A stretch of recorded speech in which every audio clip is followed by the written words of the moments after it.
حضرت مفتی صاحب رحمت اللہ علیہ میں خوب کسی کو ہاں چا خوب کسی کو وہ خوب کسی کو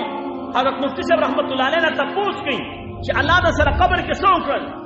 وچی کلا قبر تلاړما نوی دو پرشتي راللی یو پرشتہ هغه وی چې دا د جنت د سردارانو کې به د نوم لیکو او بل پرشتہ وی چې نه د نوم به د شهداو په لیست کې لیکو په دې دوه پرشتو په خپل منځ کې جګړه ده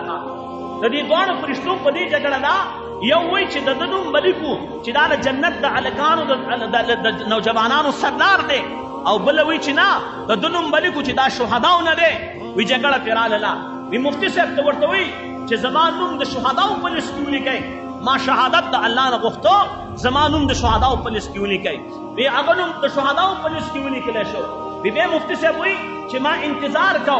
انتظار مې کو د مفتی صاحب سره چې کوم الک په اکسیډنټ کې زخمی شو بیا وفات شو هغه یو دیندار الک و د مدرسې طالب علم و هغه طالب علم چې کله وفات شو نو دا مفتی صاحب وی چې زه هغه انتظار کوم چې هغه راشي نو موږ به یو ځای جنت ته داخلیږو وی جنت ته چې کله وی هغه رالی وی دوی جنت ته وی چې زما جنت ته داخلیدلو په جنت کې داسې استقبال وشو داسې استقبال چې ما چېرته زندګۍ کې داسې استقبال د چا لیدلی کاش چې موږ ته پته ولګي زموږ سینې الله تعالی وکړي د علماو سره محبت ساتلو